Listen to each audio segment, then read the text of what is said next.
श्रद्धावंत पुण्यवंत उपासक आणि उपासिकांनो, बुद्धपूजा 3 रत्नांची शरण ग्रहण करून, त्यानंतर पंचशील ग्रहण करून, सूत्रपाठ आदी करून आपण विविध रूपाने पुण्य अर्जन केलेलं आहे. आता आपण धम्मश्रवणाचं पुण्य सुद्धा संचित करूया. ठीक आहे. धम्मश्रवण करणे सुद्धा फार मोठं पुण्य आहे. तर मनामध्ये श्रद्धा ठेवावी की आपण धम्मश्रवणाचं पुण्य संचित करीत आहे आणि हे पुण्य फार मोठं असते. धम्मश्रवणाच्या पुण्याने काय होते, आपल्याला निर्वाण सुद्धा मिळते, नाही का. धम्मश्रवणाच्या पुण्याने आपलं जीवन आपण सुखी बनवू शकतो. त्यामुळे हे फार मोठं पुण्य आहे. तर हे पुण्य सुद्धा संचित करूया. तर आज मी तुम्हाला अतिशय महत्वाची धर्मदेशना देतो, जो भगवान बुद्धांनी सांगितलेला आहे. ओके. बघा, भगवान बुद्ध असं म्हणतात, आपल्या जीवनामध्ये जे काही सुख आहे, आपण जसे आहोत ते आपल्या कर्मानुसार आहोत. म्हणजे आपण आज जे काही सुख अनुभव करतो, जसं आपल्याला जीवन भेटलेलं आहे, ज्या प्रकारचं ज्या स्वरूपाचं जीवन आपल्याला आहे, ते कशामुळे आहे, आपल्या स्वतःच्या पुण्यकर्माने आहे. ओके. आपल्या जीवनामध्ये कधी कधी दुःख येत असेल, आपण इच्छा करतो ते मिळत नाही आहे, कधी अनेक गोष्टीचा अभाव दिसतो, किंवा या सगळ्या पाठीमागे दुःख येण्यापाठीमागे एकच राहते, पुण्यकर्माचा अभाव असते, किंवा त्या प्रकारचं कोणतं अकुशल असू शकते. किंवा आपल्या जीवनामध्ये सुख येत असेल, किंवा जे आपण इच्छा करत ते सहजपणे मिळत असेल, तर ते आपलं पुण्यकर्म आहे, नाही का. ते आपलं पुण्यकर्म आहे की ज्या पुण्यकर्माने आपल्याला त्या गोष्टी मिळत असतात. म्हणूनही आपण विश्वास ठेवला पाहिजे की आपण जे काही सुख अनुभव करत आहे ते आपल्या पुण्यकर्माने. मग आपल्याला जर आपलं जीवन सुखी बनवायचं असेल, तर मग आपल्याला काय करावं लागेल, पुण्य करावं लागेल. जसं आता साधारणपणे आपल्याला माहित आहे, आपल्याकडे जर पैसे असतील तर आपण काय करतो, पैसे असले तर त्याने आपण सुख विकत घेण्याचा प्रयत्न करतो काही, नाही का. कशामध्ये सुख वाटते, जसं आता आपल्याकडे कपडे आहेत, कपडे नाही तर कपडे घेऊन आपण चांगले सुखी करतो, सुखी बनतो, त्यामध्ये आनंदित होतो. आपल्याला जर चांगलं जेवण करण्याची इच्छा झाली तर मग आपण पैशाचा उपयोग करून चांगल्या एखाद्या ठिकाणून आपण भोजन पण घेऊ शकतो, किंवा आपण चांगलं घर घेऊ शकतो. पैशामुळे जे जे भेटते तुम्हाला, आपल्याला चांगलं बसण्याचं आसन असेल, झोपण्याचं बेड असेल, किंवा जे जे आपल्याला सुख वाटते ते पैशाने आपण घेतो, नाही का. आणि म्हणून आपला विश्वास असते की आपण जर पैसे कमावले तर आपण सुखी बनतो, नाही का. आणि म्हणून आपण त्यासाठी त्याला प्रथम रूपाने प्राधान्य देतो, ते कमावण्यासाठी, पैसे कमावण्यासाठी त्याला प्रथम प्राधान्य देतो. आपल्याला विश्वास असतो की त्याने आपण सुखी बनतो. पण आपण सगळे सुखाची कामना करतो, परंतु आपल्याकडे ती जी क्षमता येते पैसे कमावण्याची, तर ती येते आपल्याला पुण्यकर्माने. ओके. परंतु आपण काय, आपल्याला जसं आता प्रत्यक्षरित्या पुण्यकर्माचं आपल्याला म्हणजे कधी कधी काही प्रमाणामध्ये फळ असतात, पण कधी कधी आपलं ओळखता न आल्यामुळे आपल्याला जर असे 2 ऑप्शन ठेवले की एकीकडे आपण म्हटलं की इकडे गेलो तर 1000 रुपये आपण कमावतो 1 दिवसामध्ये, आणि इकडे गेलो तर आपण असं खूप मोठं पुण्य कमावतो, ज्याच्यामध्ये की खूप मोठं म्हणजे होऊ शकते आपल्याला अनेक लाख जन्मापर्यंत आपल्याला सुखी बनवू शकेल. आता 2 ऑप्शन असे ठेवले आपल्या डोळ्यासमोर, तर आपल्याकडे एवढंच माहित आहे की मी जर 1000 रुपये कमावले आणि मला इकडे पुण्य मिळत आहे, तर आपण ते जिथे पुण्य मिळते तिकडे आपण जात नाही. जिथे 1000 रुपये मिळतात तिकडे आपण जातो. का, आपल्याला माहित आहे की 1000 रुपयामध्ये मी बरंच काही करू शकतो, त्याने मी सुखी बनवू शकतो. पण आपल्याला त्याकडे विश्वास नाही आहे की आपण पुण्यकर्माने माझं जीवन असं सुद्धा मी सुखी बनवू शकते, असा आपला विश्वास नसल्यामुळे आपण मार्ग निवडताना आपण ते 1000 रुपये कशी मिळवता येईल याकडे आपण लक्ष देतो आणि तिकडे प्रयत्न करतो, नाही का. परंतु आपल्याला पुण्यकर्मावर जर विश्वास असेल, कर्म आणि कर्माच्या विपाकावर विश्वास असेल, तर आपण पुण्यकर्म संचित करण्याकडे आपण लक्ष देतो. ओके. कारण त्याच पुण्यकर्माने, जसं आता एखादा माणूस समजा इकडे दिले, समजा दुसरं उदाहरण, इकडे 1000 रुपये आहेत आणि इकडे समजा 1 डझन केळी आहे. आता एखाद्याला भूक लागलेली आहे. ओके. आता त्याला चूज करायचं आहे की नेमकं त्याला काय चूज करायचं आहे, नाही का. तर त्याने जर फक्त केळी जर चूज केल्या तर त्याला फक्त एक वेळ ते पोटभर खाऊ शकेल. पण 1000 रुपये जर चूज केले तर हो ते अनेक वेळा आपलं पोटभर जेवू शकतो, नाही का. मग त्याच पद्धतीने व्यक्ती काय करतात माहिती आहे का, आपल्याला या भौतिक जीवनामध्ये जिथे सुख वाटते त्या भौतिक वस्तूंना संचित करण्यासाठी आपण जास्त लक्ष देतो. पण त्याच्या प्रति उलट पक्षामध्ये जे पुण्यकर्म आपल्या जन्मांतराला सुखी बनवू शकते, या प्रेझेंट लाईफला सुद्धा फ्युचर लाईफला सुद्धा, त्या पुण्याकडे मात्र आपण काय करतो, उपेक्षा करतो. जसं आपण जर तिथे केळी चूज केली तर मात्र नुकसान होते, कारण आपण त्या 1000 रुपयामध्ये अनेक वेळा तेवढ्याच केळी आपण घेऊ शकतो, नाही का. मग तशा पद्धतीने आपण ओळखलं पाहिजे की मला पुण्यकर्म का केलं पाहिजे, नाही का. पुण्यकर्माने आपल्या जीवनात काय मिळते, सुख मिळते. मग आपल्याला जी सुखाची कामना असते, आपल्याला जे प्रिय मनाप आहे, आपल्याला काय प्रिय मनाप आहे, या संसारात खूप गोष्टी आहेत. आपल्याला बघा, आपल्याला दीर्घायू बनायला आवडते, आपलं आयुष्य फार मोठं असायला आवडते, आपल्याला शरीराने सुंदर दिसायला आवडते, आपल्याला चांगले कपडे घालायला आवडतात, चांगलं घर आवडते, चांगली फॅमिली आवडते, किंवा ज्याच्यात सुख वाटते ते सगळंच आवडते आपल्याला, नाही का. मग हे सगळ्या गोष्टी जर मिळवायच्या असतील तर त्याला एक मात्र गोष्ट सपोर्टिव्ह राहते, ते म्हणजे पुण्यकर्म. ओके. मग आता पुण्यकर्म करण्यासाठी अशी खूप काही अशी कल्पना करण्याची गरज नाही. पुण्यकर्म करण्यासाठी आपल्याला फार छोट्या छोट्या गोष्टी आहेत, ज्या आपल्या शुद्ध मनाने, निर्मळ मनाने ज्या आपण चांगल्या गोष्टी करतो तर ते सगळं पुण्यकर्म बनते. आता मी तुम्हाला फॅमिली लोक आता राहत असताना भगवंतांनी एक सरळ आणि सहज असं पुण्य संचित करण्याचा एक मार्ग सांगितला. भगवान बुद्ध काय म्हणतात माहिती आहे, तसं पाहता सगळेच आता तुम्ही माता पिता बनले असाल, काही बनणार असतील, तर माता पिता बनल्यानंतर पॅरेंट्समध्ये सामान्य रूपामध्ये काही गुणधर्म जागृत होतात. लग्न होण्याच्या अगोदर एखाद्या मुलीमध्ये किंवा मुलांमध्ये त्या प्रकारचे गुणधर्म येत नाहीत, पण जेव्हा लग्न होते आणि नंतर मुलं बाळं होतात तेव्हा मात्र ते गुणधर्म येतात, नाही का. मग ते कसे येतात, मग आपल्या मुलांविषयी किंवा मुलगा असो मुलगी असो, पण आपल्या मुलांविषयी अनंत प्रेम उत्पन्न होते. त्याला मुलगी स्त्री असेल तर ते मातृत्व उत्पन्न होते, नाही का. एक पित्याचं प्रेम उत्पन्न होते स्वाभाविकपणे, आणि त्याला सीमा नसते, नाही का.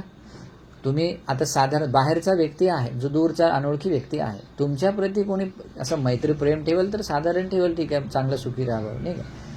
पण आईवडिलांसारखं प्रेम राहू शकते का बाहेर, नाही राहू शकत. आणि हे ऑटोमॅटिक जागृत होते. ओके. आपल्या मुलांबाळाविषयी आईवडिलांमध्ये अनंत प्रेम उत्पन्न होते, नाही का. जेव्हापासून ते बाळ आईच्या गर्भात येते तेव्हापासून नॅचरली ते प्रेम उत्पन्न होते, आणि त्या प्रेमाला सीमा नसते. ओके. त्या मैत्रीला सीमा नसते. तू कसं सुखी राहावं यासाठी ते पूर्ण काळजी घेतात. बघा, एखादी आईच्या गर्भात बाळ येते तेव्हा आपण कसं राहिलं पाहिजे, काय खाल्लं पाहिजे, कसं जपलं पाहिजे, सगळं ती गोष्ट करते. तिला सांगण्याची गरज पडत नाही. कशामुळे, ते प्रेम आहे. आणि वडील सुद्धा, जे वडील असतात, ज्याचा पिता असतो, त्याला जेव्हा कळते की आपल्या पत्नीच्या गर्भात आपलं बाळ आहे, तर एक पित्याचं प्रेम उत्पन्न झाल्यानंतर त्याच्या सुखासाठी, आपली बायको आणि मुलांच्या सुखी राहण्यासाठी ते किती धडपडतो माहिती आहे. तो दिवस रात्र मेहनत करतो. दुसरा व्यक्ती आपल्यासाठी तेवढं करू शकतो का, नाही करू शकत. आपले वडील करतात. ते उन्हामध्ये तळतळ म्हणजे तापतात आणि तरी ते काम करतात, कष्ट घेतात, नाही का. त्याच्यामध्ये थंडीचा विचार करत नाही, पावसाचा विचार करत नाही. भगवान बुद्धांनी असं म्हटलेलं आहे की आईवडिलांमध्ये स्वाभाविकपणे ते प्रेम उत्पन्न होते, ज्या प्रेमामध्ये अनंतता असते. ओके. त्याच्यानंतर करुणा उत्पन्न होते.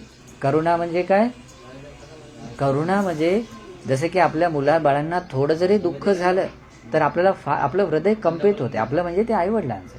आता आपण जे आईवडील बनले नाहीत त्यांना ते तेवढं फील होत नाही, कारण बनण्याची वेळ आणखी आलेली नाही आहे. आता पण आपल्यात वाटते तसं, पण एक ॲक्च्युअलमध्ये जेव्हा आईवडील जो व्यक्ती बनतो, म्हणजे एक माता आणि पिता जेव्हा बनते, तेव्हा आपल्या मुलाबाळांना थोडं जरी दुःख झालं तर आवडत नाही. थोडंसं जरी दुःख झालं तर त्यांचं हृदय दुखते, नाही का. त्यांचं ते दुःख कसं दूर व्हावं यासाठी खूप कष्ट घेतात, नाही का. तुम्हाला माहीत नसेल, कधी कधी आता जे आई वडील पण त्यांना माहीत राहते की ते आईच्या गर्भात बाळ आलं तेव्हापासून किंवा जन्म झाल्यापासून ते किती कष्ट घेतात, नाही का. तो सुखी राहावा एकच भाव राहते, नाही का. ती करुणा असते, त्या करुणेमध्ये सीमा नसते, त्या करुणेला सीमा नसते, म्हणून त्याला अनंत करुणा आई वडिलांमध्ये असते, ठीक आहे. त्याच्यानंतर बघा, आई वडिलांमध्ये तिसरा गुणधर्म येतो. कोणता गुणधर्म? तिसरा. त्याच्या आई आपल्या मुलाबाळांना सुखी बघून आई वडिलांना खूप सुख मिळते, त्यांना आनंद मिळतो. आपले मुलं बाळ जर आनंदित असतील तर आई वडिलांना जेवढा आनंद होतो तेवढा आनंद दुसऱ्यांना होतो का? नाही हो. ओके. इव्हन आपल्याला छोटं जरी काय आपला लाभ होतो किंवा आपण सुखी आहे किंवा आपण चांगले आंघोळ करून एकदम नीटनेटके बसलो तरी आपल्या मुलांना असं सुंदर सुखी बघून त्यांना आनंद होतो, नाही का. तर आई वडिलांमधला हा तिसरा स्वाभाविक गुणधर्म आहे, त्याला म्हणतात मुदिता. मुलाबाळांच्या सुखामध्ये सुखी बनणारे आई वडील असतात. ओके. त्याच्यानंतर आई वडिलांमध्ये चौथा गुणधर्म येतो, त्याला म्हणतात उपेक्षा. त्यांच्यामुळे कितीतरी कष्ट घ्यावे लागतात, नाही का. जसं आईला गर्भात ठेवताना सुद्धा, जन्म देताना सुद्धा आणि बाकीचे सुद्धा, हे दोघंही खूप स्ट्रगल करतात, त्याच्यामुळे खूप दुःख सहन करतात. पण त्याच्यामुळे तर बघा, हे 4 गुणधर्म असतात. आता 4 गुणधर्म असे जास्त तुम्हाला सांगण्याची गरज नाही, कारण तुम्ही सुद्धा हे गोष्टी तुमच्यामध्ये तुमच्या मुलाबाळांना पाहताना तुम्ही अनुभवलेले आहेत, नाही का. आपल्या मुलांबाळांविषयीचा अनंत प्रेम आहे, करुणा आहे, त्यांना सुखी बघून आपण सुखी होतो, ते आपल्यात मुदिता भावना आहे. त्याच्यानंतर उपेक्षा आहे, त्यांच्यामुळे आपण खूप कष्ट सहन करतो पण आपण आपलं प्रेम कायम ठेवतो, नाही का. कधी कधी मुलांबाळा आपल्याला उलटून आपल्याला मारतात, पण कधी कधी त्रास पण देतात, पण त्यामुळे तेही आपण सहन करतो, नाही का. पण हे कशामुळे होते? हे आहे म्हणजे मातेमधलं मातृत्व आहे, पित्यामधलं पितृत्व आहे. मग हे गुणधर्म ज्या व्यक्तींमध्ये आहेत, असे गुणधर्म असणारा माणूस साधारण नसतो. ज्यांच्यामध्ये हे 4 गुणधर्म असतात ते माणसं फार ग्रेट असतात. म्हणून माता पिता साधे नसतात, त्यांच्यामध्ये हे 4 गुणधर्म येतात. मैत्री, करुणा, मुदिता, उपेक्षा. या गुणधर्माला म्हणतात ब्रह्मविहार. काय म्हणतात? ब्रह्मविहार. आणि हे ब्रह्मविहार ज्या माता आणि पित्यामध्ये असतात ते भगवान बुद्ध म्हणतात, ते माता पिता ते गुणधर्म धारण केल्यामुळे ते ब्रह्माच असतात म्हणतात. म्हणजे माता पिताच हे खरे ब्रह्म आहेत. ओके. हे गुणधर्म असल्यामुळे आहे, फक्त त्याला बोलण्यामुळे नाही. हे 4 गुणधर्म त्यांच्यात असतात आणि म्हणून ते ब्रह्म असतात. ओके. आणि मग भगवान बुद्ध इथे काय उपदेश करतात माहिती आहे? मग ज्या घरामधले लोक माता पित्यांची पूजा करतात, माता पितांची सेवा करतात. सेवा करणे म्हणजे काय? त्यांना योग्य वेळी पाणी देणे, जेवण देणे, त्यानंतर लागते तेव्हा कपडे देणे, त्यांना बाहेरून आले तर त्यांना बसण्याचं आसन देणे, पाय दुखत असतील तर पाय दाबून देणे, रोगी पडले तर आजारीपणाची सेवा करणे, सगळ्या ह्या प्रकारचे जे हे करतो, ही पूजा आहे, सेवा आहे. भगवान बुद्ध म्हणतात, ज्या घरातील लोक या प्रकारे माता पितांची सेवा आणि वंदना करतात ते लोक ब्रह्माची पूजा करतात म्हणतात. आणि ते घर ब्रह्मसहित घर आहे म्हणतात. म्हणजे त्या घरामध्ये खरोखररित्या ब्रह्म वास करतो. आता बघा, तुम्हाला जर म्हटलं बाहेरच्या संसारातील एखाद्या ब्रह्माचं तुम्हाला सेवा करायची, दर्शन घ्यायचं, पूजा करायची, तुम्हाला बाहेरचा ब्रह्मा भेटत नाही. ओके. पण आपल्या घरामध्ये आपला ब्रह्मा आहे, पण आपण त्यांना ओळखत नाही. ओके. आपण ओळखतो का? आपल्याला जाणीव पण होत नाही कधी कधी कोण राहते घरामध्ये, नाही का. मग भगवान बुद्ध म्हणतात, ज्या घरामध्ये जे मुलं असतात ते आपल्या आई वडिलांची सेवा करतात, त्यांची वंदना पूजा करतात, तर ते घर ब्रह्मसहित म्हणजे ब्रह्म राहणारं घर बनते, नाही का. ब्रह्म राहणारं घर बनते. मग अशा घरामध्ये कधी दुःख राहत नाही. ओके. म्हणजे तुम्ही जर माता पित्यांच्या प्रतीचं छोटं कर्तव्य जरी केलात तुम्ही, तरीही तुमच्या जीवनात जे पुण्य मिळते त्याला मोजता येत नाही म्हणतात. ओके. त्याच्यानंतर भगवान बुद्ध काय म्हणतात, माता पिता हे पूर्व देवता आहेत म्हणतात.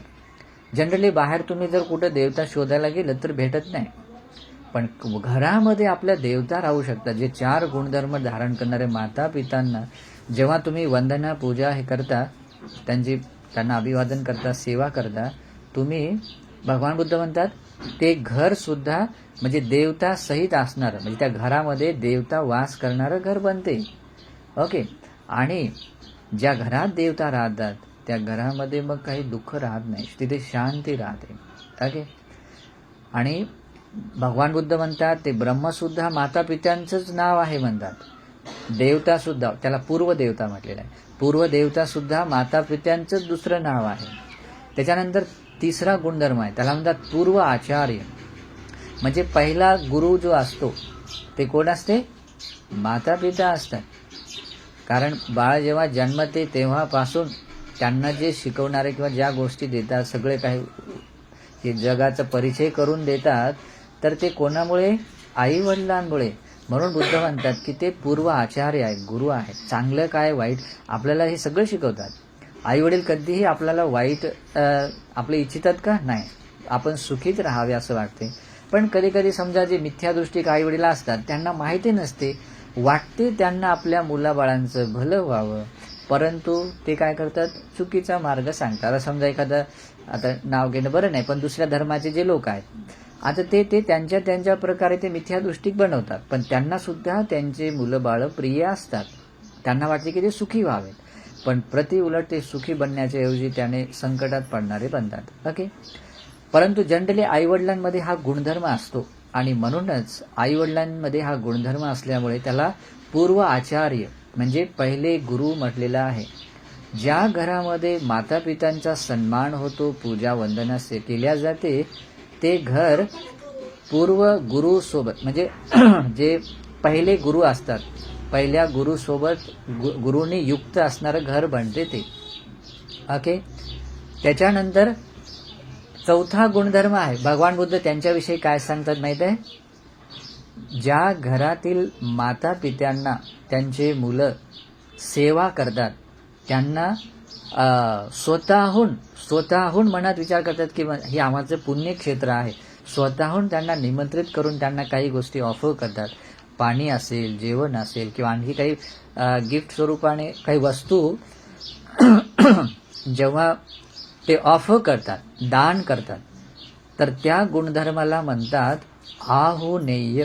बघा, भिक्षू संघाचा गुण सुद्धा असाच आहे, पण माता पित्यांमध्ये सुद्धा हा गुण असतो. ओके. कारण ते सेवा करण्याच्या योग्यतेचे, दान देण्याच्या योग्यतेचे असतात. कशामुळे असतात, त्यांच्यामध्ये ब्रह्मविहार असतात. ओके. साधारण नाही आहे. ब्रह्मविहार म्हणजे तुम्ही इमॅजिन करू शकत नाही माता पित्यामधल्या त्या क्वालिटीला. ओके. मोजू शकत नाही त्यांच्यातल्या प्रेम मैत्री करुणेला, मुदिता आणि उपेक्षेला. ओके. म्हणून ते आहुनीय असतात. आणि भगवान बुद्ध म्हणतात ज्या घरांमध्ये या प्रकारे त्यांची वंदना पूजा केल्या जाते, ते घर आहुनीय लोकांनी युक्त असलेलं बनते. म्हणजे दक्षिणा घेण्याच्या पुण्य करण्याच्या योग्यतेचं घर बनते, नाही का. आता हे 4 गुणधर्म तुम्हाला सांगितलं. एक ब्रह्माचं नाव सांगितलं, नाही का. आईवडिलांच्या रूपात ब्रह्मा असतात, पूर्व देवता असतात, पूर्व आचार्य आणि आहुनीय व्यक्ती. ओके. मग ज्या घरामध्ये ह्या लौकिक धर्म, आता याला फार मोठं काही ज्ञान नाही लागत, हे लौकिक स्तराचं ज्ञान आहे. एवढं समजून जरी आपण आपल्या माता पित्यांच्या विषयीचं कर्तव्य आपण पूर्ण केलं तर आपल्यामध्ये धम्म आहे, आपल्यामध्ये धर्म आहे. आणि या कर्तव्याने आपण काय करतो, हो, पुण्य कमावतो. कुशल कर्म बनते, जे आपल्या सुखाचं कारण बनते. ओके. म्हणून बुद्ध म्हणतात की माता पितू उपठान, माता पित्यांची जर सेवा अशी घरामध्ये होत असेल तर एतांग मंगलम होतं, यानेच त्या व्यक्तीचं असं मंगल होते की त्याच्या जन्मांतराचं जीवन सुखमय बनते. मग ही संधी आपल्याला आहे, मग हे जेवढं सुखाचे स्रोत म्हणजे आपल्या सगळ्या सुखाचं कारण बनणारे आपले माता पिता असताना मग आपण त्याची उपेक्षा का करावी. नाही का. कधी कधी आपण माता पिता असून सुद्धा आपण माता जाणीव करत घेत नाही, नाही का. जनरली स्त्रिया आपल्या आईवडिलांना सोडून इकडे येतात, त्यांना ती संधी भेटत नाही. पण जशी जमते त्या पद्धतीने तुम्ही तुमच्या आईवडिलांची सेवा केली पाहिजे, त्यांची वंदना केली पाहिजे. दिवसातून सकाळी उठल्याबरोबर पहिलं काम केलं पाहिजे, नाही का. पहिलं तर का, पहिले भगवंताला वंदन केलं पाहिजे, त्याच्यानंतर आईवडिलांना वंदन केलं पाहिजे, त्यांची सेवा यथोचित आपण सेवा केली पाहिजे. मग हे पुण्याचे स्रोत आहे, आपल्या सगळ्या सुखाचे स्रोत आहेत, नाही का. आणि म्हणूनही बुद्ध म्हणतात ज्या घरामध्ये असं ह्या गोष्टी केल्या जातात आपल्या जीवनामध्ये फार पुण्य मिळते. आपल्याला ब्रह्माची सेवा करण्याचं पुण्य मिळते, आपल्याला पूर्व देवताची सेवा करण्याचं पुण्य मिळते, आपल्याला पूर्व गुरु म्हणजे प्रथम गुरुची सेवा करण्याचं पुण्य मिळते. आपल्याला जे खरोखर पुण्यक्षेत्र असणारे जे आहुनीय व्यक्ती असतात त्यांची सेवा केल्याचं पुण्य मिळते, नाही का. मग असं सौभाग्य आपल्याकडे आहे तर मग आपण अप्रमाद का बरं करावा, आपण प्रमाद करू नये. ह्या छोट्या गोष्टी जरी आपल्या जीवनात असल्या तरीही आपल्या जीवनात जे पुण्य मिळते इमॅजिन करू शकत नाही. हे दुर्लभ मिळालेलं मनुष्याचं जीवन आहे, ते आपण सार्थकी करू शकतो. हा गुणधर्म आपण असं छोटा समजून घेऊ नये, ह्याला आपला स्वतःचा गुण बनवायचा. याच्यामध्ये लज्जा सुद्धा बाळगू नये. हे दुसरे लोक काय म्हणतील, अरे हे कोणत्या दुनियेमध्ये जगत आहे, मॉडर्न जगामध्ये. इथे जर प्रायव्हसीच्या नावाने, नाही का, आजकाल नवरा बायको असेच करतात, प्रायव्हसी भेटत नाही आहे आणि म्हणून आईवडिलांना काढून देतात, नाही का. किंवा काहीतरी असे कारण सांगतात, म्हणतात की आता हे बघा भांडणे करतात आणि यांच्यासोबत राहणं अवघड आहे, नाही का. वास्तविक पाहता म्हणजे त्यांना तसं काही सोबत राहणे अवघड नसते. जर आपण म्हटलं की भयावह एखाद्या वाळवंटात दोघांनाच ठेवलं तर करमते का, नाही. आपल्याला वाटते 2-4 माणसं असली पाहिजे. मग ज्यांच्यामध्ये आपलेपणा आहे त्यांच्यामध्ये राहताना मग आपल्याला का वाटते की तेथून मला दूर जायला पाहिजे, नाही का. मग आमच्या याच्यात ॲडजस्ट होत नाही, प्रायव्हसी मिळत नाही, कशामुळे वाटते, नाही का. तसं काही त्याच्या फार काही मोठं हे राहत नाही. हे आपल्यातलं माहिती आहे का, एक क्लेश असतो, नाही का. आपण त्याला आपल्या बुद्धीचा प्रज्ञेचा वापर न केल्यामुळे असते. आपल्याला मिळालं सौभाग्याला आपण म्हणजे समजून घ्या, काय म्हणतात त्याला, म्हणजे फार मोठं सौभाग्य म्हणजे सौभाग्याला आपण माती मोल करून टाकत आहे, म्हणजे आपण त्याला काढून देत आहे, दूर करत आहे. मग आपण हे असं केलं नाही पाहिजे. खास करून जनरली हे स्त्रियांकडून जास्त होते असं, नाही का. कारण काही जरी असलं तरी काहीतरी कारण काढते, ऍडजस्ट करत नाही, सहन करत नाही. समजा ठीक आहे एखाद्या माणसाने थोडा कचरा केला, ठीक आहे उचलून घेतलं, काय फरक पडते. म्हणजे ते कचरा केला म्हणून मीच करते आणि इथेच टाकलं म्हणून काहीतरी कारण काढते आणि चिडचिडेपणामुळे वाटते की नाही यांच्यासोबत नाही राहायचं मला, नाही का. म्हणजे काही मोठं कारण नसते. थोडी सहनशीलता वाढवावी लागते, थोडीशी मैत्री वाढवावी लागते. पण याच गुणधर्माने आपल्याला किती मोठा लाभ होतो माहिती आहे. आपल्या जन्मांतराचं जीवन सुखी बनवता येईल असं सौभाग्य आपल्याला त्यांच्यापासून मिळते. सुगतीला स्वर्गामध्ये जाण्याची ती पायरी आहे. माता पिता काय आहे, तुम्हाला सुगतीला स्वर्गात जाण्याची पायरी आहे, पण आपण त्याला लात मारतो, नाही का. आणि हे दुर्भाग्य आपण कधी असं कमावू नये, नाही का. म्हणून लौकिक धर्मावर आज याला फार मोठा धर्म शिकण्याची गरज नाही. तुमच्या या डेली रुटीनमध्ये आपल्या आईवडिलांचा कसा सन्मान केला पाहिजे, कशी सेवा पूजा वंदना केली पाहिजे, एवढं थोडं शिकलं पाहिजे. ओके. मग हा एक गुणधर्म आहे तुम्हाला पुण्य कमावण्याचा. या पुण्यकर्माने भगवान बुद्ध काय म्हणतात माहिती आहे, या पुण्यकर्माला मोजता येत नाही म्हणतात. आईवडिलांना दान दिल्याचं पुण्य, सेवा केल्याचं पुण्य मोजता येत नाही. त्यांचे एवढे उपकार असतात की त्या उपकाराची परतफेड आपल्याला या सेवेने करता येत नाही. ओके. आता याच्याविषयी अनेक सूत्र खूप मोठे आहेत, पण तुम्हाला मी हे यासाठी एवढंच पर्याप्त जे सांगतो, तुम्ही एवढी जरी ड्युटी तुमची पूर्ण केली तरीही तुमचं जीवन हे धन्य आणि सार्थकी होते. ओके. आता ही पहिली गोष्ट आहे.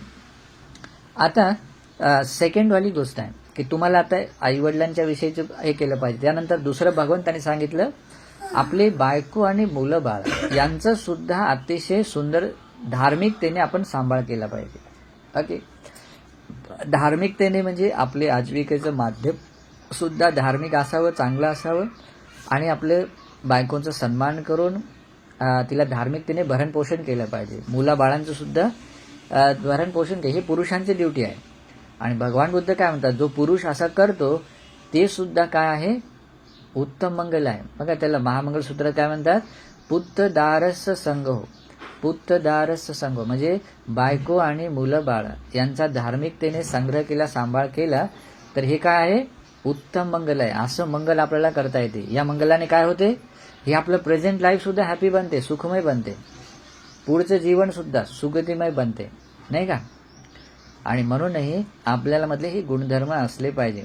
त्याच्यानंतर आता डेली रुटीनमध्ये आपल्याला पुण्य मिळण्यासाठी आपण दररोज भगवंताची वंदना केली पाहिजे, दररोज न चुकता. हे आपल्याला मिळालेलं सौभाग्य आहे की आपल्याला भगवान बुद्ध भेटले आहेत, नाही का. ते कशामुळे कोणामुळे भेटले तोही पाठ महत्त्वाचा असतो, तेही आपण कृतज्ञता असलं पाहिजे. त्याच्यानंतर आपल्याला ज्यांच्याकडून मिळते, बुद्धांची शरण मिळते, त्यांच्याविषयी आपण नेहमी कृतज्ञता उपकाराची जाणीव ठेवणारा पाहिजे, त्यांच्याविषयी आपले कर्तव्य केले पाहिजे. आणि आपण मिळालेले या सौभाग्याला ओळखून आपण पुण्य केलं पाहिजे. न चुकता दिवसातून कमीत कमी 2 वेळेस तरी सकाळ आणि संध्याकाळी भगवंताला वंदन केलं पाहिजे. उठल्याबरोबर पहिलं काम केलं पाहिजे. मग हे पुण्यकर्म तुमच्याकडे असेल, तुमचं जीवन खाली नाही, तुमचं जीवन खाली नाही आहे. ओके. या पुण्यकर्माने तुम्हाला जे मिळते तुम्ही इमॅजिन करू शकत नाही किती सुख तुम्ही प्राप्त करू शकता. भगवंताप्रती कोणी श्रद्धा मात्र उत्पन्न केली तेही माणूस दुर्गतीत जाऊ शकत नाही. ओके. आणि म्हणून आपण अशा श्रद्धेने नेहमी वंदना केली पाहिजे. त्याच्यानंतर आपण नियमितपणे पंचशिलाचं पालन केलं पाहिजे. पंचशील म्हणजे तुम्हाला जे आपण शील आता घेतलं होतं त्या पंचशिलाचं काटेकोरपणे पालन केलं पाहिजे. ॲडजस्टमेंट नाही केली पाहिजे त्याच्यामध्ये, एवढं काय होत नाही, थोडंसं चालतं एवढं नाही, अशी ॲडजस्टमेंट करू नये. किंवा ठीक आहे आता आपण पालन करतो पण कधी कधी असा लोभ उत्पन्न झाला किंवा काही कारण उत्पन्न झालं तर आपण असं कॉम्प्रोमाइज नाही केलं पाहिजे. ठीक आहे एवढ्या वेळेस करतो आणि नंतर मग समोर पुन्हा मी पालन करतो, एवढं आता एकदा शील तोडून टाकतो, नाही का. मग ते हिंसेचा असेल, चोरीचा असेल, व्यभिचाराचा असेल, खोटं बोलण्याचा असेल किंवा दारू पिण्याचा असेल, हे 5 शील आहेत ना. मग हे शील आपण आता तोडून नंतर चांगलं पालन करू असं म्हणून काही कॉम्प्रोमाइज करू नये. ओके. शीलाचं पालन काटेकोरपणे केलं पाहिजे, नाही का. शीलाचं पालन केल्याने सुद्धा फार पुण्य मिळते. त्याच्यानंतर भगवान बुद्ध म्हणतात उपासकांनी केल्या जाणारं पुण्य आहे ते म्हणजे आहे दान दिलं पाहिजे. तर दान देण्यासाठी माता पिता आहेत तुमच्या घरामध्ये, दान देण्याची योग्यता असणारे माता पिता आहेत. त्याच्यानंतर दान देण्याची योग्यता असणारे या सगळ्या देवता आणि मनुष्यांसाठी योग्य व्यक्ती कोण असतात माहिती आहे? भगवान बुद्धांचा श्रावक संघ असतो. ओके. भगवान बुद्धांचा श्रावक संघ दान देण्याच्या योग्य असतो. बघा वंदनेमध्ये, संघवंदनेमध्ये म्हणतो आपण आहुनीय पाहुनीय दाक्षिणीय, नाही का, दक्षिणा देण्याच्या योग्यतेचा.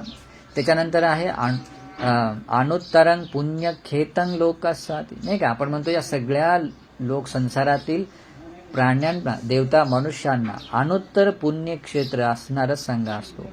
मग आपल्याला जर सर्वश्रेष्ठ पुण्य अर्जित करायचे असेल तर मग संघाला दिलं पाहिजे. बघा आईवडिलांना दिल्याचं दान पुण्य एवढं अनंत आहे, मग भगवान बुद्धांच्या श्रावक संघाला दिल्याचं पुण्य किती मोठं असेल, नाही का. म्हणून आपण दान दिलं पाहिजे. दान दिल्याने आपण खूप काही पुण्य कमावू शकतो.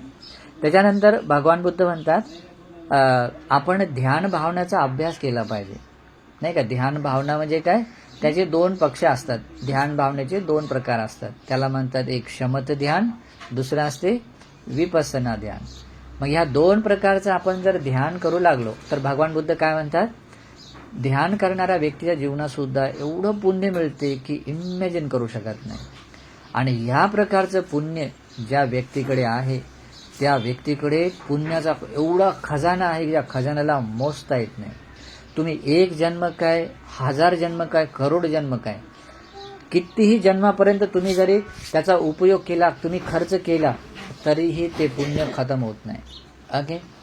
ते पुण्य खतम होत नाही, एवढं अनंत पुण्य मिळते. तर एवढ्या ड्युटी जरी तुम्ही केल्या, मग याच्यावरून तुम्ही काय करू शकता माहिती आहे, तुमच्या कोणत्याच जन्मामध्ये तुम्हाला कोणत्याच प्रकारचं दुःख मिळत नाही. सगळ्यात महत्त्वाचं, दुर्गती अपाय लोकातून आपण 100% बाहेर निघतो. ओके. दुर्गती लोकात जात नाही. 100% आपण सुगतीगामी बनतो. आणि 100% आपण आपलं जर चेतना जर चांगली असेल, परमार्थिक चेतना असेल, निर्वाणाची चेतना असेल तर आपल्याला याच पुण्यकर्माने निर्वाण सुद्धा मिळते. त्रिपिटकामध्ये असे हजारो नाही लाखो उदाहरण आहेत की ज्यांनी आपल्या पूर्वजन्मातील केलेल्या पुण्यकर्माने कशा प्रकारे निर्वाण मिळवलं आहे. कोणी अनागामी, सकदागामी, श्रोतापन्न बनले आहेत, नाही का. पुण्यकर्म त्याला सपोर्ट बनते. आणि म्हणूनही आपण पुण्य केलं पाहिजे, नाही का. या पुण्यकर्माने आपले हे वर्तमान जीवन आपण सुखमय बनवतो. आपल्याला वाटते की मला माझ्या जीवनामध्ये मला यश मिळावं, मला जे सुख हवं वाटते ते सुख मिळावं असं वाटते, तर ते फक्त आपण हात पसरवल्यामुळे मिळत नाही. बरं ठीक आहे, आपण मेहनत करतो, तर मेहनत केल्या मात्रतेनेच मिळत नाही. त्या मेहनतीच्या पाठीमागे, त्या कामाच्या जे आपण कष्ट करतो त्या कष्टाच्या पाठीमागे लागते पुण्यकर्म. बघा, असं जर असतं तर सगळेच लोक सुखी झाले असते, सगळेच धनवान झाले असते, नाही का? सगळेच लोक असे धनवान आहेत का? नाही आहेत. तसं पाहता सगळ्यांकडे 24 घंटे आहेत, सगळ्यांकडे 2 हात 2 पाय आहेत, नाही का? सगळ्यांकडे डोकं आहे. म्हटलं की मी किंवा काम करतो, तूही काम करतो, पण सगळ्यांना समानतेने पैसे कमावता येत नाहीत. ओके, त्याला लागते पुण्य. ओके, तुम्ही बिझनेस करा किंवा आणखी काही करा, ज्याच्यात इन्व्हेस्ट करा, सगळेच लोक बिझनेसमध्ये सक्सेस होत नाही, नाही का? 4 लोक 4 प्रकारचा लाभ घेतात. मग याच्या पाठीमागे काय कारण असते? त्याच्या पाठीमागे एकच कारण असते, ते म्हणजे पुण्यकर्म आहे, नाही का? आणि म्हणून आपण काय केलं पाहिजे? पुण्य केलं पाहिजे. पुण्य केल्याने आपले हे जीवनसुद्धा सुखी बनते, परलोकी जीवनसुद्धा सुखी बनते. म्हणून पुण्यकर्माच्या बाबतीमध्ये एक असं भगवान बुद्ध म्हणतात, सब काम ददो निधी. म्हणजे याचा अर्थ काय? तुमच्या सगळ्या कामनांना परिपूर्ण करणारी निधी, खजाना आहे तो. तुम्हाला जे जे वाटते, तुम्हाला काय काय वाटते, की जे जे वाटते ते सगळ्या तुमच्या कामना परिपूर्ण होऊ शकतात. कशामुळे माहीत आहे? पुण्यकर्माने. पुण्यकर्माची जर निधी, खजाना तुमच्याकडे असला तर तुम्ही काय करू शकता? तुमच्या सगळ्या कामनांना पूर्ण करू शकता. इच्छा झाली की तशा प्रकारची इच्छा झाली की ती इच्छा पूर्ण होते. बघा, तसा एक प्रकारचा एक वृक्ष असतो, त्या वृक्षाला म्हणतात कल्पवृक्ष. ओके, कल्पवृक्षाचं कधी थोडंसं नाव तरी ऐकलं असेल तुम्ही, नाही का? पण तो कुठे कसा असतो तो कोणाला माहीत नाही, पण तो राहतो, ते आपल्या पुण्यकर्माने ते मिळतो. ओके, त्या कल्पवृक्षाजवळ जाऊन आपण जी जी इच्छा व्यक्त करतो ते सगळंच तुम्हाला मिळते. तुम्हाला कपडे म्हटलं कपडे मिळतात, जेवण म्हटलं जेवण मिळते, तुम्हाला घर म्हटलं घर भेटते, तुम्हाला इव्हन तुम्हाला जे छोट्या छोट्या घरातले वाटते ते सगळंच तुम्हाला मिळते. ओके, मग हे सगळं मिळण्याच्या पाठीमागे एकच गोष्ट राहते, तर ते आहे पुण्यकर्म. म्हणून बुद्ध म्हणतात, तसा कल्पवृक्ष कोणी पाहिला असेल, नाही पाहिला असेल, तो एका बाजूला, पण खरा कल्पवृक्ष कुठे असेल तर ते आपल्या पुण्यकर्मामध्ये. पुण्यरूपी जो कल्पवृक्ष आहे, त्या पुण्यरूपी कल्पवृक्षासमोर तुम्ही इच्छा प्रार्थना ठेवाल, ती प्रत्येक इच्छा प्रार्थना पूर्ण होऊ शकते. ओके, मग आपल्याला असा कल्पवृक्ष आपल्याला रुजवता आला पाहिजे. ओके, मग हे आता सांगितलेल्या सगळ्या ड्युटीज तुम्हाला करणं, याच्यातली काही विसरायचं नाही. जर स्वतःच्या जीवनाला एकदम असं बेस्ट बनवायचं आहे, स्वतःच्या जीवनाला अतिशय सुखमय बनवायचं आहे, आपली जीवनाची दिशा चांगली बनवायची आहे, आणि एवढंच नाही, आपलं डेस्टिनेशन सुद्धा, जीवनाचं जे लक्ष्य आहे ते सुद्धा सुंदर मिळावं. जसं निर्वाण आहे, निर्वाण म्हणजे मोक्ष, जिथे कोणत्या प्रकारचं दुःख नाही, जन्मांतरात जे काही जन्म आणि मृत्यूचं दुःख आहे त्याच्या पलीकडचं जे असं त्याला निर्वाण म्हणतात. तर तशा प्रकारचं आपलं लक्ष्य, डेस्टिनेशन, ते सुद्धा आपल्याला मिळवण्यासाठी आपल्याला काय कारण बनते? पुण्यकर्म बनते. आणि म्हणून पुण्य केलं पाहिजे. ठीक आहे, म्हणून बुद्ध म्हणतात, पुण्यंचे पुरिसो कैरा, कैरा तेथ पुनंग पुनंग. एखाद्या माणसाने पुण्यकर्म केलं आहे तर ते पुण्यकर्म नेहमी केलं पाहिजे, पुनंग पुनंग. तम्मी छंदं कैरात, तशा प्रकारे पुण्य करण्याची इच्छा पण आपण ठेवली पाहिजे म्हणतात. इच्छा बाळगली पाहिजे. का ठेवली पाहिजे? भगवान बुद्ध म्हणतात, सुखो पुण्यस्य उच्चयो. ते सगळ्या सुखाचं कारण, म्हणजे सुख मिळण्याचं कारण काय आहे? पुण्यकर्म आहे, नाही का? आणि म्हणून आपण काय केलं पाहिजे? पुण्य केलं पाहिजे. आणि पुण्य ते कसं केलं पाहिजे? वारंवार केलं पाहिजे. एकदा कालच केलं होतं ना, आता परत कशाला बंदीचे आले, नाही का? असं म्हटलं की मग काम बिघडून गेलं. ठीक आहे, ते पुण्य करण्याची संधी आहे. कमीत कमी आपण दुरून हात जोडले तरी आपल्याला पुण्य मिळते. भगवान बुद्धांचं श्रावक संघ आहे एवढं जरी दिसलं आपल्याला, श्रद्धा उत्पन्न करून हात जोडले, वंदामी भन्ते म्हटलं तरी पुण्य मिळते. ओके, मग अशा पद्धतीने आपण पुण्य काय केलं पाहिजे? वारंवार केलं पाहिजे.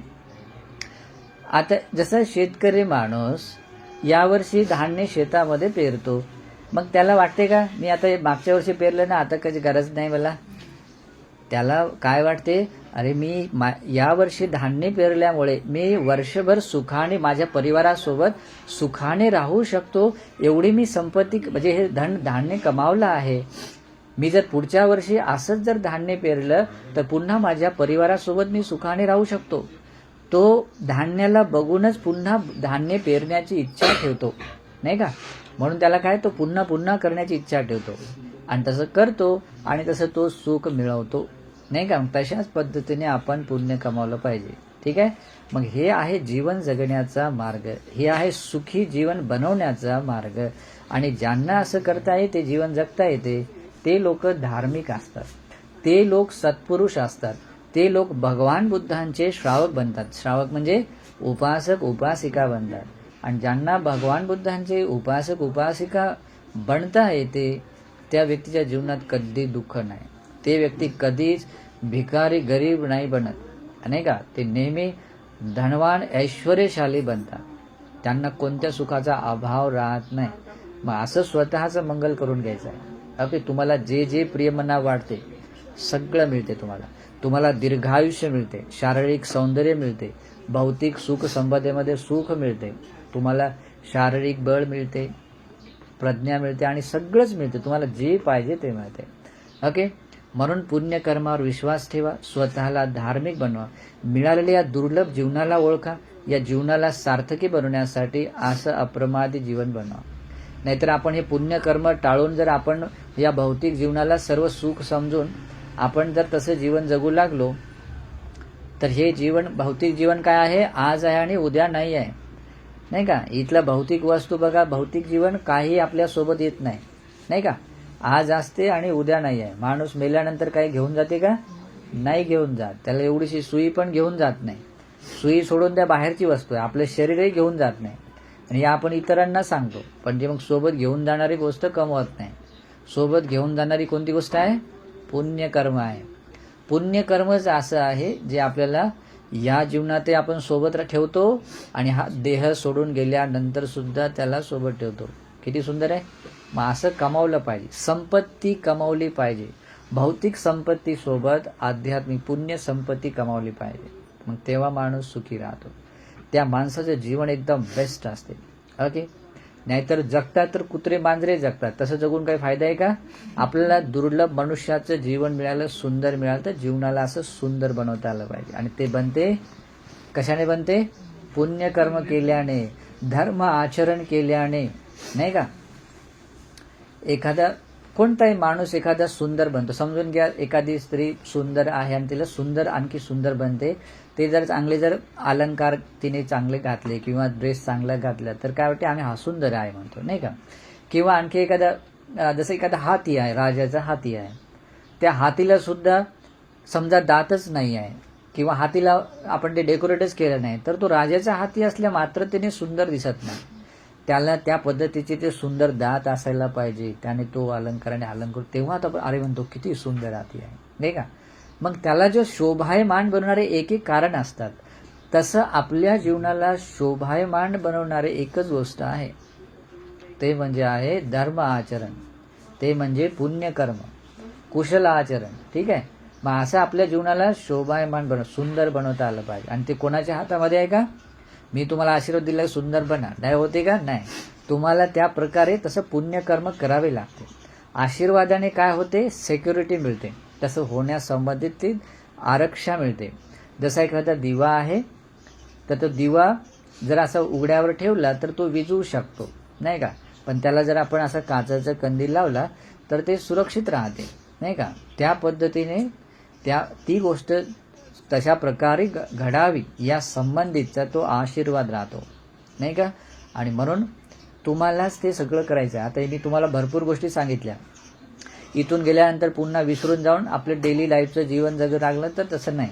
हे सगळं ऐकल्यानंतर स्वतःला तुम्ही सांगा की मला आता काय करायला पाहिजे, मला याच्यातला आता एक एक गुण आता मला कशा प्रकारे पुण्य कमवायला पाहिजे. मग हे असं स्वतःला सांगून, स्वतःला मार्गदर्शन करून स्वतःला असं चांगल्या मार्गावर लावलं पाहिजे. ठीक आहे. आतापर्यंत आपल्याकडून समजा टाळाटाळ झाली, समजत होतं तरी टाळाटाळ झाली, पण आता आपल्याला असं चांगलं करायला पाहिजे. ठीक आहे. मग आता तुम्हाला मी खूप साऱ्या गोष्टी सांगितल्या. त्याच्या पहिली गोष्ट काय सांगितली तुम्हाला? आई वडिलांच्या विषयी सांगितले की ते किती महान असतात, त्यांच्यातल्या ब्रह्मविहारामुळे त्यांची सेवा वंदना केल्याने काय पुण्य मिळते. त्याच्यानंतर आपले बायको आणि मुलं बाळ यांचा धार्मिकतेने सांभाळ केल्याने आपलं किती मंगल होते, नाही का? त्याच्यानंतर काय सांगितलं? म्हणजे पुण्यक्षेत्र भिक्षू आहे त्यांना पण सुद्धा दान दिलं पाहिजे, नाही का? दान द्यायला सुद्धा सगळ्यांना दान दिलं पाहिजे. दान कोणते असो, दान कधी वेस्ट जात नाही. तुम्ही पशु पक्ष्यांना जरी दिलं तरीही ते दान तुम्हाला 100 गुणा फळ भेटते. पण या भौतिक संसारामध्ये आईवडिलांना दान दिल्याचं जेवढं पुण्य भेटते तेवढं बाकी कोणाला मिळत नाही. कशामुळे?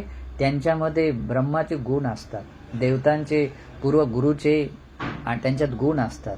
आणि या सगळ्या देवता मनुष्यांसाठी अनुत्तर पुण्यक्षेत्र भगवंताच्या श्रावक संघ आहे. म्हणून तिथे टाइम टू टाइम दान दिलं पाहिजे, शीलाचं पालन केलं पाहिजे, दररोज नित्यनेमाने भगवंताची 2 टाइम वंदना केली पाहिजे, आईवडिलांची वंदना केली पाहिजे, दर्शन केलं पाहिजे. तर फक्त वंदन केलं आणि नंतर त्यांना जर उपाशी ठेवलं तर ती वंदना काही कामाची आहे का? नाही. त्यांनी जर म्हटलं पाणी द्या, मी रोज सकाळी एकदा वंदन केलं पण ते तहानून आले, तहानून भागून आहेत, ते थकलेले आहेत आणि ते पाणी मागत आहेत, नाही का? मी सकाळीच वंदन केलं, तेवढ्याने काम होते का? नाही. तुम्ही जेव्हा ते त्यांना तहान लागली त्यांना पाणी देता, ती खरी वंदना, त्यांची पूजा, त्यांचा सन्मान आहे तो. ओके. आपल्याला तसे मग ते करता आलं पाहिजे. त्याच्यानंतर पंचशील काटेकोरपणे पालन केलं पाहिजे, ध्यान भावना दररोज केली पाहिजे. ओके. त्याच्यानंतर आता तुम्ही धर्मश्रवण केलं ते पण टाइम टू टाइम केलं पाहिजे. ठीक आहे. मग हे सगळे पुण्य कर्म केले पाहिजे. कशामुळे केले, कशासाठी केले पाहिजे? कारण आपल्या सगळ्या सुखाचं कारण काय आहे? पुण्यकर्म आहे. आता अशा पद्धतीचा खूप सारा तुम्हाला उपदेश सांगितला. एवढा समजला का? खूप छान आहे. मग हा धर्म उपदेश तुम्ही आपल्या नित्य जीवनामध्ये उतरावा आणि आपल्या जीवनाला सुंदर आणि सुखी बनवावं. या वर्तमान जीवनाला सुद्धा, परलोकी जीवनाला सुद्धा सुगतीगामी बनवण्यासाठी आणि परम निर्वाण मिळवण्यासाठी एकांत रूपाने धर्मदेशना हेतू प्रत्यय बनो, सहायक बनो, या प्रकारे आशीर्वाद करतो.